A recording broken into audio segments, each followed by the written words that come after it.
Welcome back to a timey-wimey pod where we watch every episode of Doctor Who from 2005 onwards. My name's Rebecca, I'm Haley. and today we are talking about Series 1, Episodes 9 and 10, The Empty Child and The Doctor Dances. I am so excited to talk about these Mm-hmm. episodes. This is, and I know it's really hard to pick for me and for others, but this is my favorite two-parter of Doctor Who of like all time. Wow. Besides the Parting of the Ways, Mm. besides Bad Wolf and Parting of the Ways, which is the series 1 finale, but I love these episodes so much. They're great. I feel these are iconic episodes. Even if you don't know Doctor Who, you're familiar with these episodes.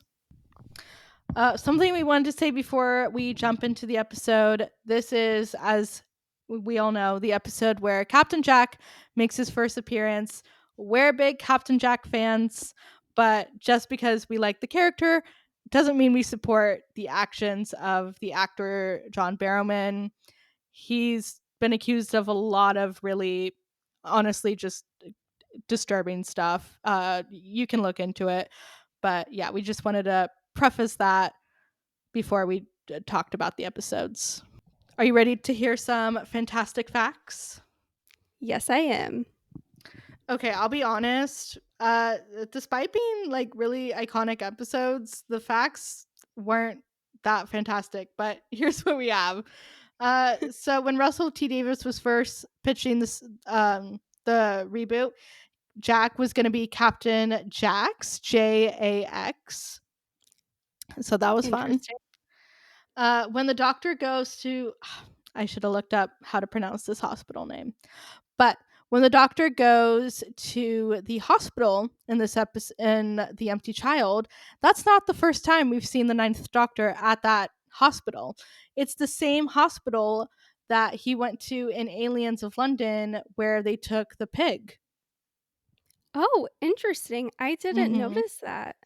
Yeah. So it's like his first time. It's his second time there, but first time in history, which is funny. Um, the episode The Empty Child was going to be called World War II, but they changed it and they titled it The Empty Child because it's a reference to The Unearthly Child, which was the title of the very first Doctor Who episode back in 1963. And another fact, Colin Baker, who we know and love as the Sixth Doctor, said this is his favorite episode of the series. Oh, how interesting. Or the Doctor Dances specifically is his favorite. And Okay. he loves the scene, he loves the everybody lives scene, as we all do. I love that scene. I was gonna say, like, the empty child or the doctor dances because we are Yeah, the talking about Doctor both Dances. episodes. Hmm. Okay. And then my last fact, both of these episodes are written by Steven Moffat. If you watch Doctor Who, you definitely know the name. You either love him or hate him. He wrote a lot of episodes throughout Russell T Davis's first era, and then he took over as showrunner in 2010. But this is the first time that we got to see him write for Doctor Who. Yes, and we are going to share our verdict. Do we love Stephen Moffat or do we hate him? Because he is a man that has divided many, many Doctor Who fans, and whatever your Hmm. opinion is, perfectly valid.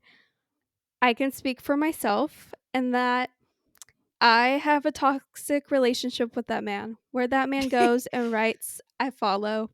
I will Hmm. watch it. I will love it. I will criticize it, but I will always support Stephen Moffat. I agree. There's something about Stephen Moffat's writing that I think is specifically made for my brain chemistry. I don't know how to explain it. Same. It's not always perfect, and I do have some criticisms of it that we'll get into the in this episode and when we talk about further Stephen Moffat episodes. But overall, I do think he's a good Doctor Who writer, and I think he was a good showrunner. No one's perfect, but he's definitely not the worst. No, he's not. I really like Moffat. Hmm. So, should we just jump into the episode? Yes, we should. I love the first scene, how we are immediately pulled into action and we see Nine and Rose in the TARDIS chasing this thing. It was just, I thought it was a really, I like when we get episodes that immediately jump into the action of the story.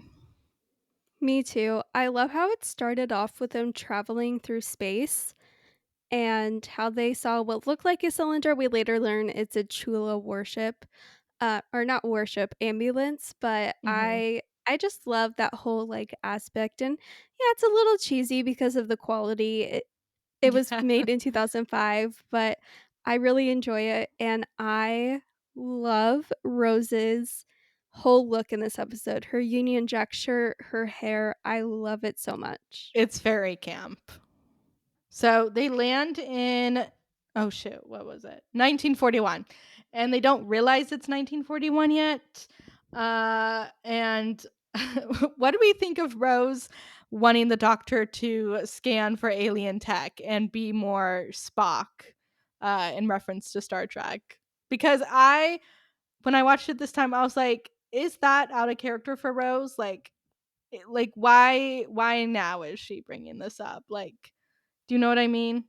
Yeah, and watching these episodes, I thought about that a little bit more than I typically do. It's not fully out of character, but at the same time, it's not fully in character. I feel like it's definitely just like a mark of Moffat more Yeah. than Rose as a character. I mean, I think it's like a funny little gag throughout these episodes. And then Jack, scans for alien tech and she's like, finally, a real Spock.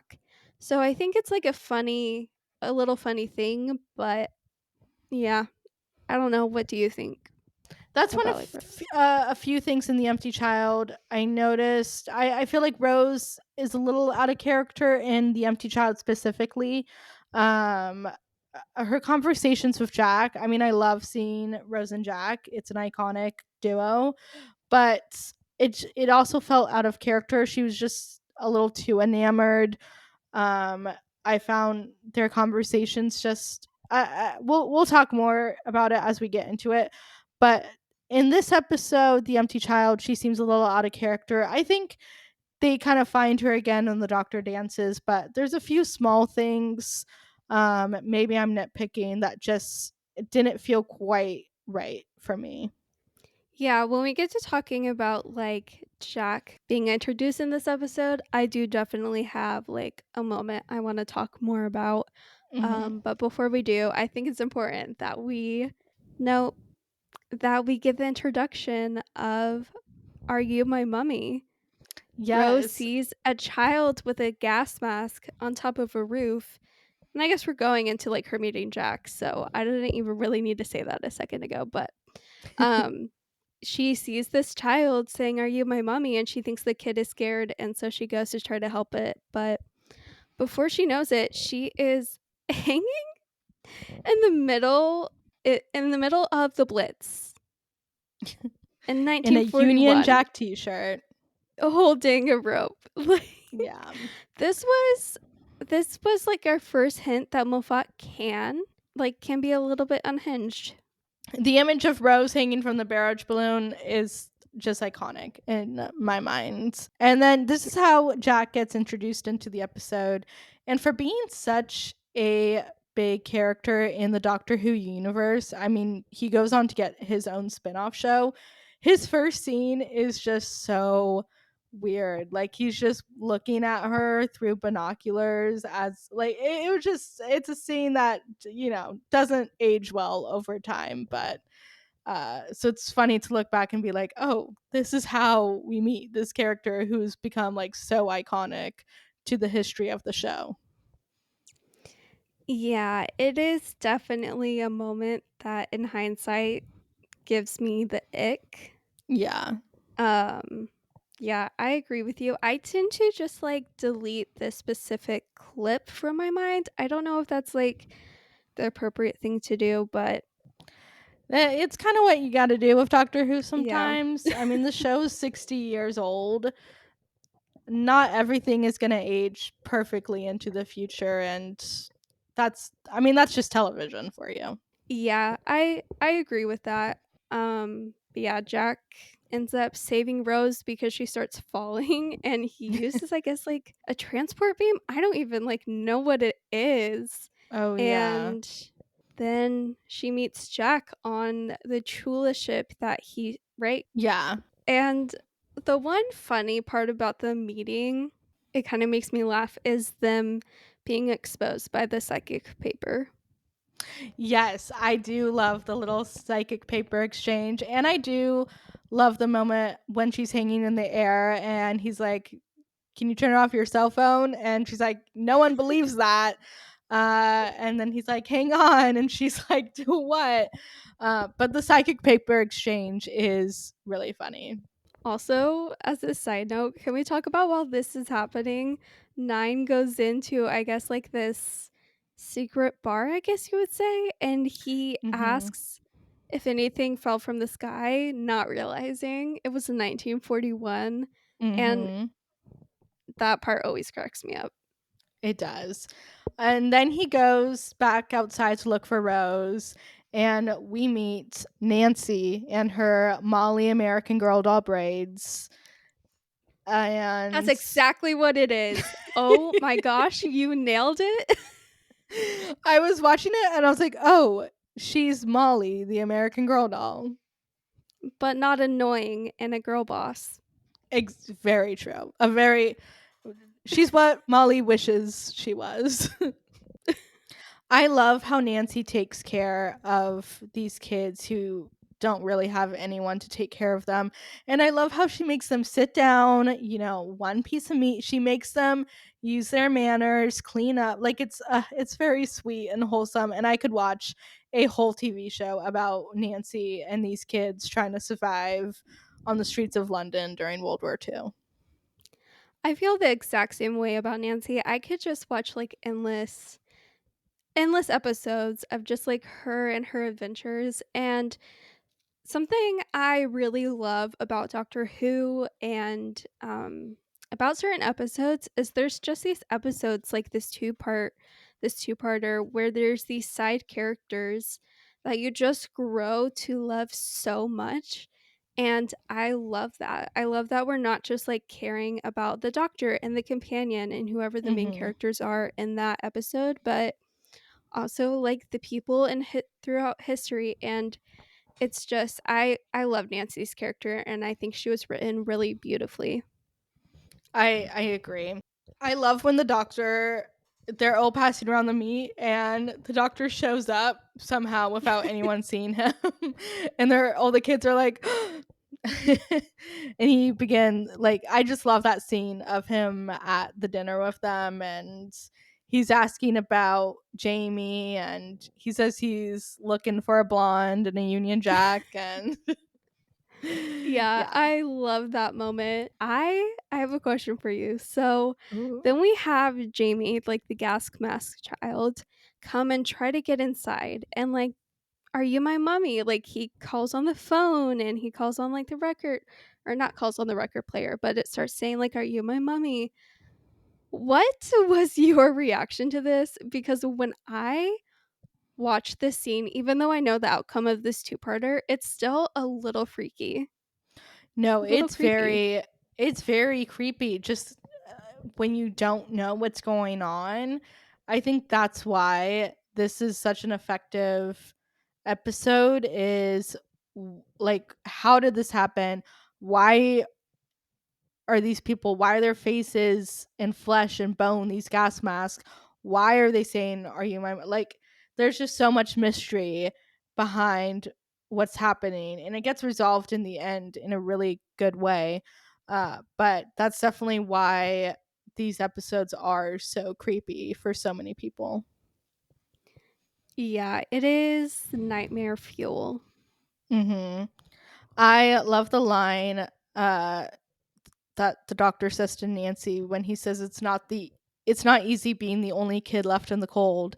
And Nancy says, like, you would know. And the doctor's like, yeah, I would.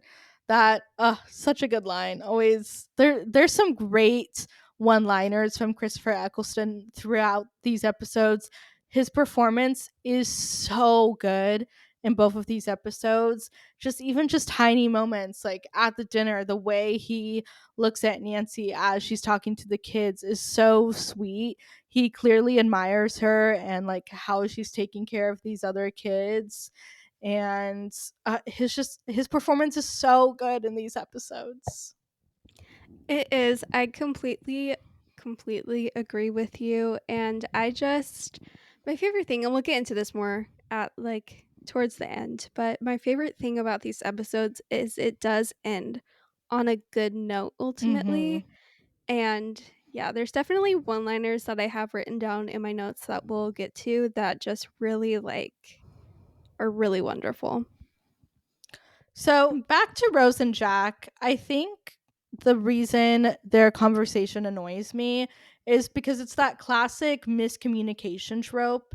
And it's like Rose is pretending she knows what Jack's talking about. She knows what a time agent is, that she can negotiate, and that they are time agents.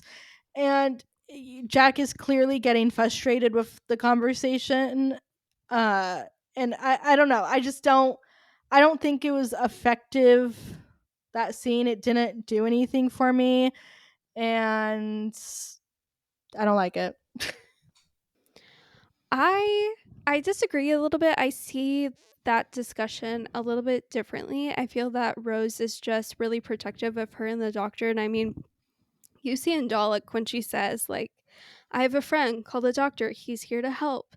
Like, just everything that transpired. And obviously, Jack isn't a Dalek, but I think as time goes on, Rose is careful, especially Mm. with people she doesn't fully trust, with like letting them know who she is and who she's with.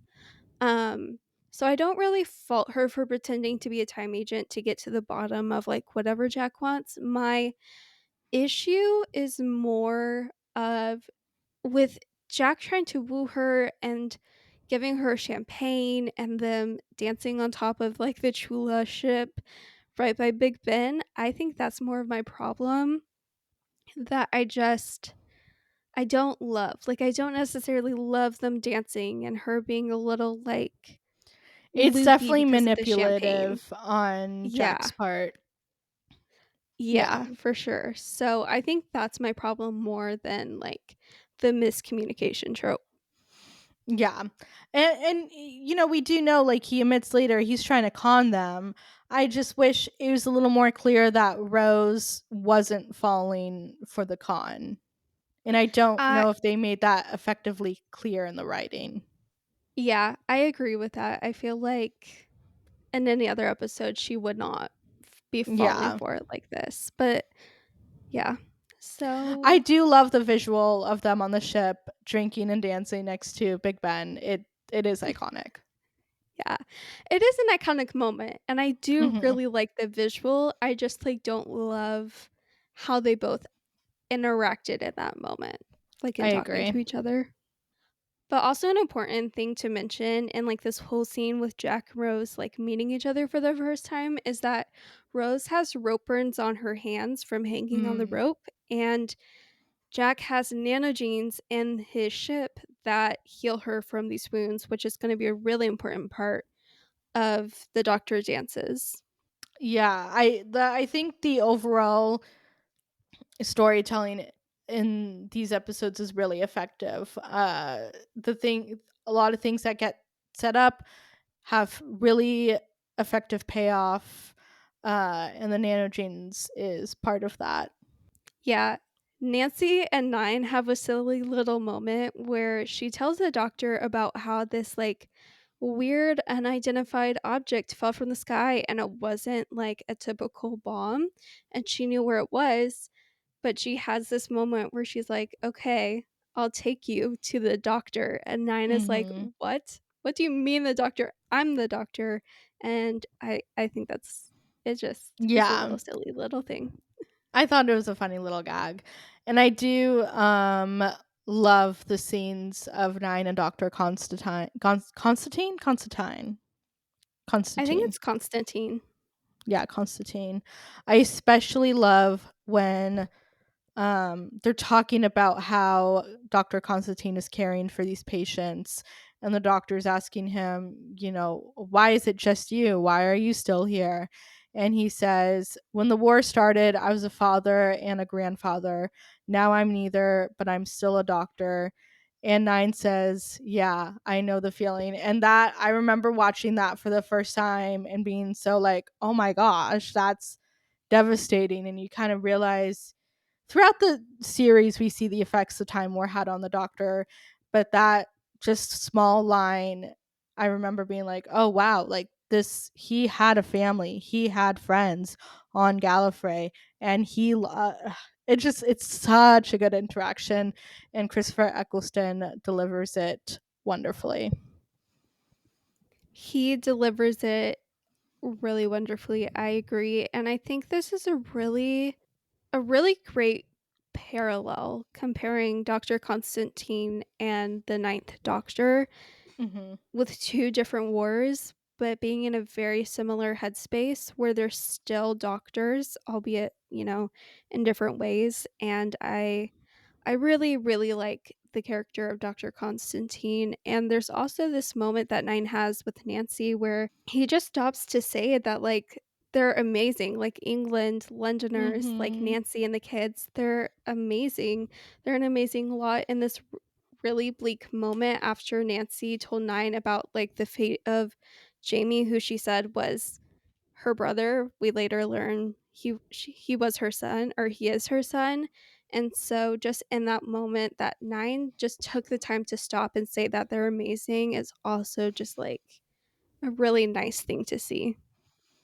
That scene and the scene in the doctor dances between Nancy and Rose, where Rose tells Nancy, I'm a Londoner. I grew up here. The Germans don't come here. It always makes me like a little teary eyed and emotional. Like, it's just such a good scene because here you have this young woman in London in the middle of World War II who lost her son. Like, she thinks the world is ending, that there is no future. And then Rose gets to tell her, I'm your future. Like, there is hope. Like, this war is going to end and you win. And I get chills every single time. I also get so many chills every time I see this moment. And usually when a companion or someone in Doctor Who tells someone about the future, usually like immediately after that information is divulged, like negative events happen because of it. But in Hmm. this moment, Rose uses it in such like a great way. And I think it's so easy to forget. Now we're kind of going a little bit into history. I love history. I'm a history buff, but I think it's Me so easy too. to forget sometimes about the mindset of people throughout history, throughout these big, big times of just tragedy, of what they thought the future was gonna be. Like, everyone at that time thought that the Germans were going to take over the world and take over England, and so for Nancy to get that spark of hope after just the pain in her life, the loss in her life, and taking care of all of these children and Jamie is just such a great moment. And I just it just ties back to what I love about Doctor Who is that we learn about like the mindset of these people throughout history that maybe we previously haven't really thought about before. And I it's just a really, really great scene. And this is a scene that I think Moffat wrote really, really well. Hmm. Doctor Who will occasionally do episodes in the past with big historical figures like Shakespeare, Queen Victoria, whoever. But episodes like this, where we see everyday people, we see a young mother just trying to survive on the streets. That's what I really love to see, is when we get to really look at the lives that people in this time period were living. Going back to the scene with the doctor and the hospital with Dr. Constantine, and then Dr. Constantine starts turning into, like, a gas mask creature, I guess you would say. They don't have, like, a proper name, but Mhm. it is so unsettling, and So unsettling. yeah, it's just so unsettling, though, watching him become a gas mask creature. It's creepy. Mhm. They were originally going to have the sound of, like, the skull cracking in that scene, but they decided it was too disturbing for television. I And so am I'm so kinda glad they glad they didn't do made that. that choice. Yeah, me too. It would have been a little sickening. Yeah.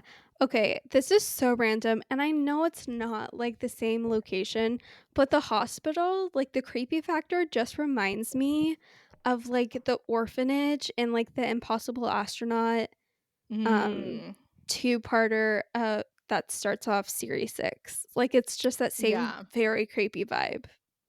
I can totally see that. Oh, but then Rose and Jack unite with a doctor, and Mhm.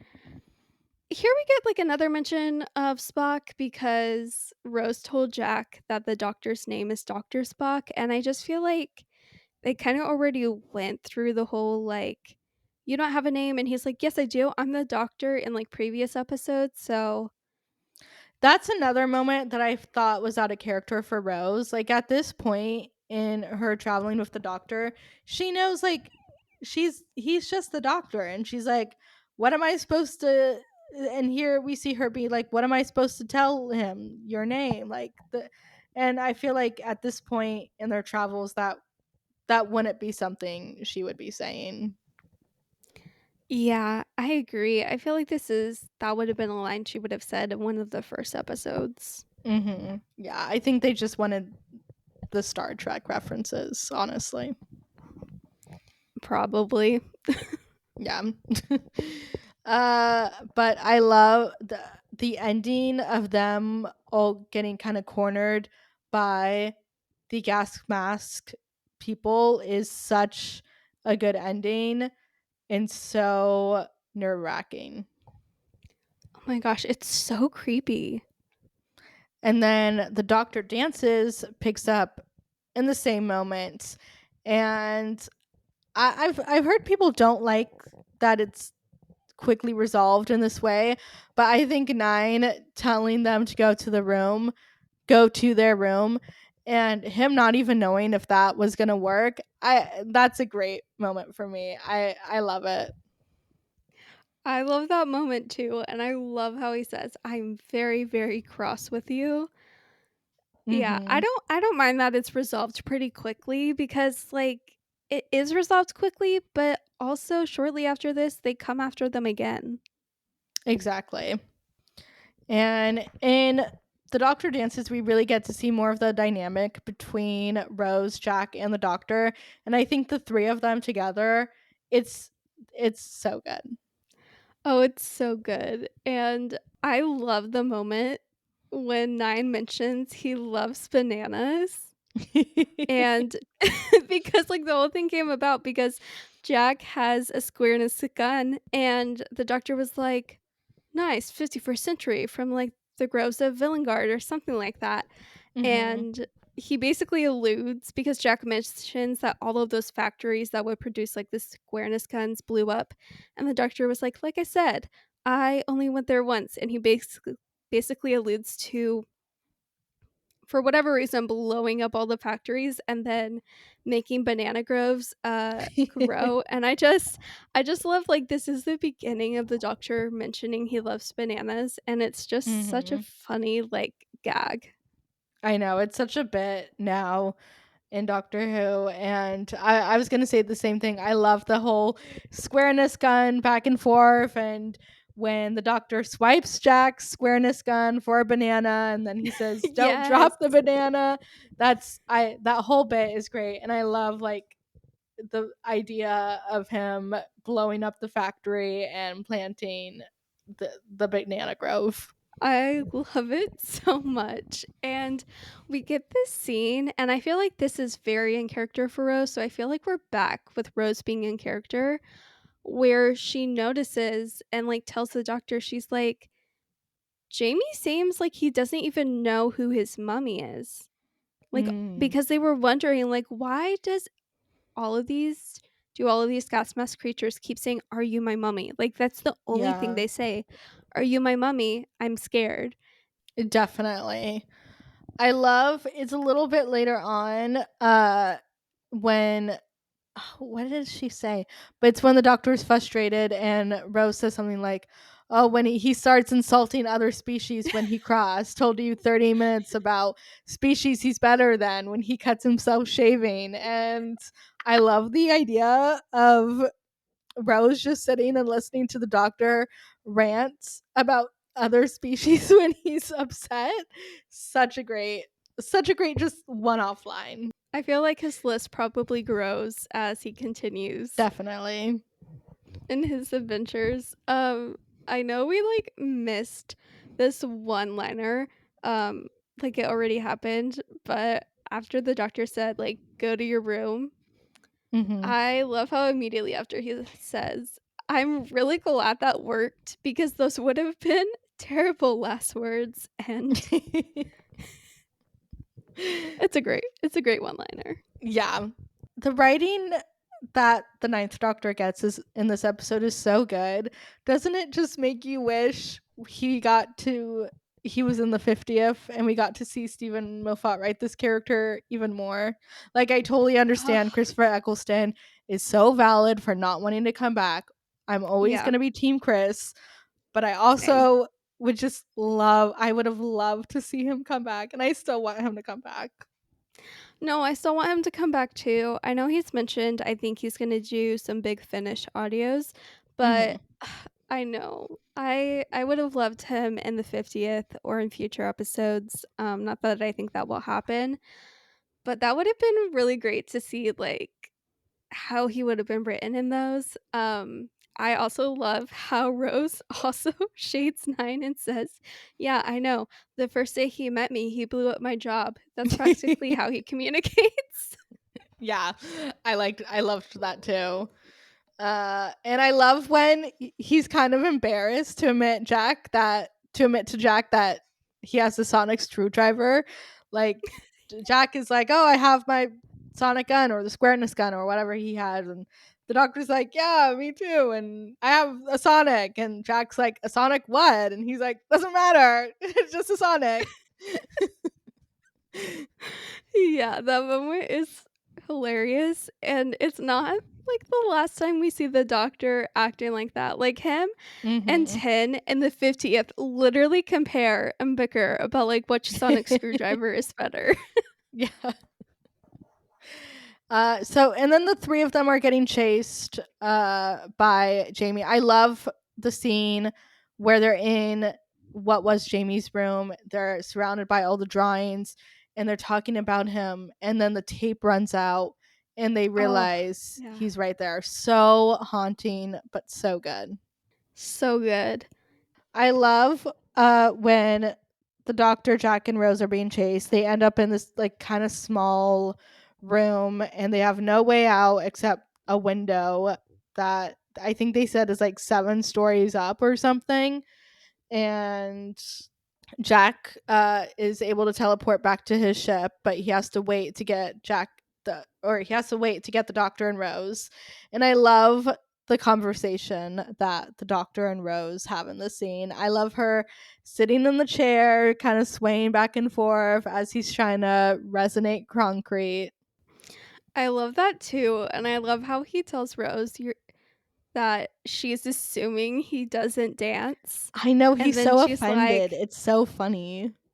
"It's so funny."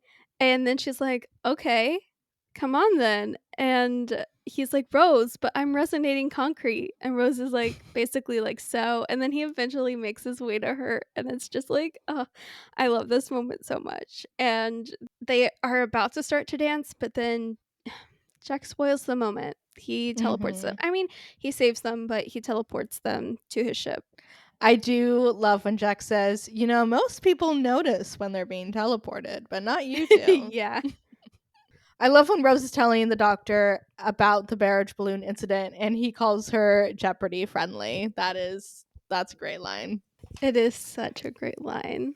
Back on Jack's ship, Jack says he's explaining to them why he was trying to con potential time agents.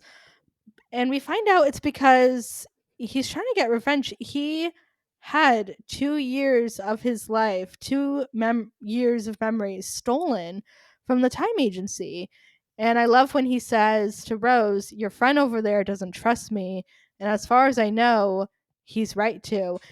I don't think this is something the show ever talks about, that Jack has 2 years of missing memories. I mean, Jack has a lot of life. I don't know how significant 2 years is for him, but for Yeah. this version of the character, that's very interesting. I wonder if they talk about that in Torchwood at all. That's what I wonder too, now that you said that, if it's even mentioned in Torchwood or if it's yeah. I find that it's definitely very interesting for his character because this is before future events in the finale would transpire with him. Mhm. Torchwood fans, let us know if they bring this up in Torchwood at all, because I'm very curious. I also Yes, please. want the show to bring in the time agency more. Like, who is this agency? What's the Yeah. like? What's going on? I want to see them. I know, like, is it like a CIA kind of vibe or is it something completely different? Like, I want to know the details and Hmm. now, because it's literally never mentioned again in Doctor Who, Yeah. at least, that I Yeah. remember. Yeah, I think it's like vaguely mentioned. And when I was looking up facts for this episode, I did find that the time agency is mentioned in Classic Who. So I thought that was kind of a Okay. nice reference, but it's not, we don't really get to see them either. They're just kind of referenced. So I think it's time. Someone needs to put a face to these Yeah. references. Yeah, I wonder if there are any of, like in any of the novels or, like, the comics or in, like, the Doctor Who Oh, there might magazine. be. Yeah. Yeah. Maybe Big Finish audios. I don't know. I'm gonna go down a rabbit hole after we finish now about the time Yeah. agency. But then they all head to the bomb site because I mean they all realized everything started when the Chula ship went down and landed. And I wanted to point out something really interesting. Ooh. Um, so this whole time and like this two-parter, I was like, wait, I don't ever remember there being a Bad Wolf reference in this two-parter ever. There was. So Where? you know how like towards the end when the German bomb is about to like hit the Chula ship and then like Jack gets it in his transport beam and like saves everyone from it? Well, on that bomb is called something. Okay, I have been trying to pronounce this for anyone who speaks German. I apologize if I butcher this. But on the bomb, it said it's called a Schlechter Wolf, which translate to bad wolf. Oh. So that's the bad wolf reference. Sneaky. Yeah, I had to Google that one because I was like, I think I'm missing it, and I was missing it. Yeah, I forgot. But yeah, that's so funny. I love the Yeah. something that happens throughout the episode. The doctor and Jack are kind of like debating. And Jack's like, I didn't know it was going to be dangerous. Like, I thought the ambulances was empty. And I love that kind of going back and forth. And then at the end, we see Jack, it's not his fault what happened, Yeah. but he does kind of take accountability and tries to make it right in the end. Yeah, I do appreciate that about his character and that like Hmm. yeah, he can be a jerk at times. Like let's just be real. But Yeah. he does take accountability and especially for this because we learned that like the Trula ship was full of nanogenes, but the problem is that they had never seen a human before. So it landed on a child who was Jamie and he had a gas mask on because of the time period they were in, and it killed him. But then the nanogenes, came out and they tried to fix him. But the problem with that is they didn't know what like a proper human entailed. So they've just thought like this gas mask creature was it. And that's why like every time he touched someone and then that person touched another person, it just kept spreading because the nanogenes were trying to help, but they just didn't do it correctly. And this whole time in both episodes, Nancy's very consistent in saying Jamie is her little brother, but the doctor figures it out and he's like, he's not your little brother, is he? Like, he's your son. And Nancy breaks down and admits he is. And in that moment, oh, I love this moment It's because so she good. just, it's so good. She breaks down and she hugs Jamie and she's like, "Yes, Jamie, I am your mummy. I'm so sorry. I will I'm always so be sorry your for all of this. mummy. I will always be your mummy." And then the Nanogenes come and they go around them and then they go off and they fix everyone else and they're turned back into normal humans. And I love the moment where the doctor takes the nanogenes and then like pushes them out. He's like, "This is a software update." And he's like, "If you want moves, Rose, I'll give you I'll give moves." you And moves. I love it. And I just love the moment where he says, "Everybody lives, Rose. Just this once. Everybody lives." Like, it always makes me want to cry. I know. It's just such a special moment, especially for this doctor who has is just coming off the time war where everyone died, and he he gets this moment finally where everybody lives. I wanted to say right before it's revealed that Nancy's Jamie's mom, she is crying and she says it's all my fault. And Nine has this great small moment where he kind of tilts his head and smiles and he's like, "How could it be your fault?" And then he kind of puts it together. But that small sympathetic smile, it's just so sweet. And then he gets to save everyone. And I really think this is like one of the happiest ti times we see the doctor throughout the whole show, where everybody got to live. Yeah, and he just, I it's just such a great moment. And the whole story with Nancy, it is very much just like a sign of the times. Like, in that time period, it wasn't really, society really looked down on single unmarried mothers. And Mhm. so just everyone having that interaction with her and just being so excited that Jamie like was safe and healthy and that the doctor was able to save everyone's lives and was just so happy. Like, this is why I love these episodes, because the story ends in hope and in happiness, and with the doctor just so like joyful. And like you said, like that's not something we really see a whole ton. Mhm. It's just such a great moment. 20 years till pop music. You're gonna love it. Like every line in that scene, it's just so good. It's so good. And then I love at this point, Jack has left them. He stopped the bomb that was going to land on the ambulance. And we see him say goodbye and take it away. And then Rose and the doctor go back to the TARDIS. The doctor's so happy. And then Rose is like, "What about Jack?" And I love when we go back, we see Jack on his ship trying to figure out if he can escape, if they can throw the bomb out or what. And then the TARDIS is just kind of like on the ship, and the Doctor and Rose are dancing, and they're like, "Well, get in, like, come on." Yes, I love how when they go to save Jack, the doctor and Rose are just in their own little world Mm-hmm. dancing. This moment makes my little Dr. Rose shipper heart so happy. Same. I love them dancing in the TARDIS, and I love that he's like, I swear I used to know how to do this. I used to know how to dance. And then right when Rose and Jack are gonna start dancing, he's like, "Oh, wait, I remember now." Yes.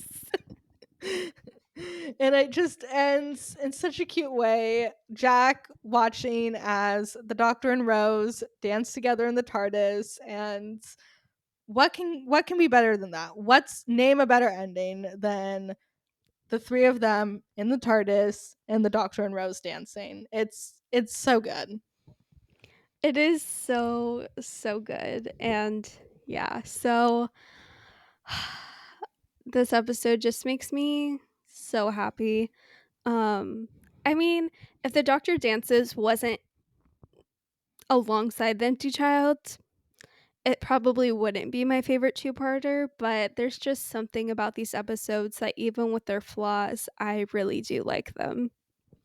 I want to pose a question that I thought about while Ooh. watching. I kind of think this could have been one episode. I think The Empty Child, there's a lot in there that didn't necessarily need to be, and I think they could have still told the story in an effective way in one episode. I mean, I still love this two-parter. It's very nostalgic.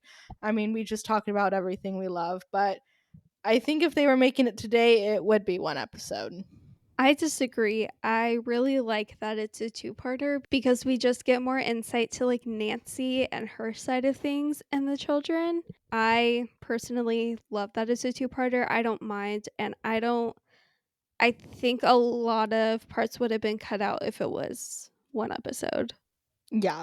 I'm not mad about it. I mean, I like this story, so I'm happy to spend more time in this world and with these characters, but it is interesting. It could have been done in one episode, but I'm not complaining that it's two episodes at all.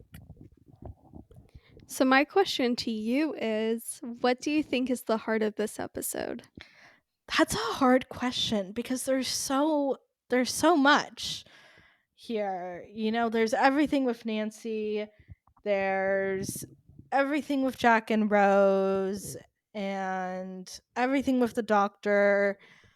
Uh, in this, but I guess if I had to pick, I think the setting of World War II, placing the Ninth Doctor in a World War II setting, is such an interesting choice. And we get to see him play off characters like Nancy and Dr. Constantine, who are so overwhelmed by the war around them. And that is a place that he was just in, is still kind of trying to get himself out of. And it gets to end in a good way. They know you're going to defeat the Germans. He gets to save Jamie. Everyone gets to live.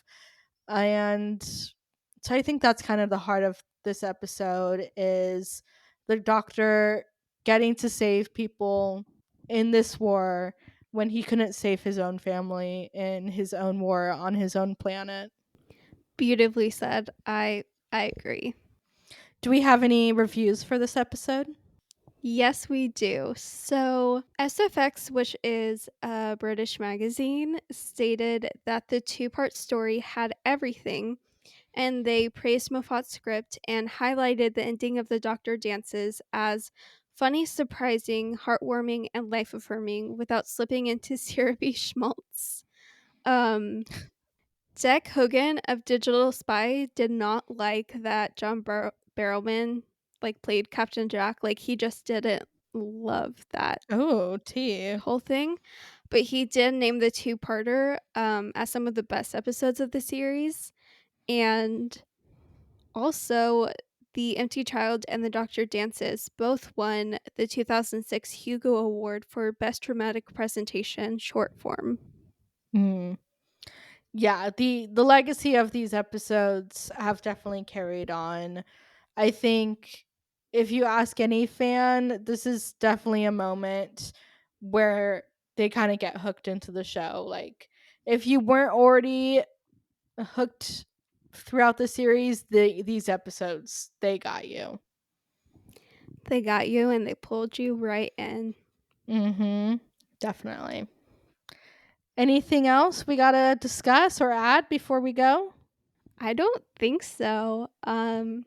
As always, you guys, if you ever have anything to say, do not feel hesitant to send us an email at timeywimeypod@gmail.com or contact us or follow us on Instagram at timeywimeypod. And follow us on TikTok at timeywimeypod. And let us know what you guys want to see. Let us know what you want us to talk about, things to touch on. Let us know what you want to see on our socials. Where we're just starting this little podcast, and we're looking forward to just connecting with more of you guys and taking in suggestions. We will be back next week with Boomtown. Yes, I am looking forward to that. And before we know it, we're going to be at the end of series 1 after Boomtown. So crazy. And I'll say it now. We'll say it again later, but Bad Wolves and Parting of the Ways will be separate episodes because oh my gosh, there's a lot to talk about. There is too much to talk about. There will literally probably be a 3-hour podcast episode, and we're not doing that to anyone, including No. ourselves. Yeah, no. But with all of that said, we will talk to you guys in our next podcast episode. Thanks for listening.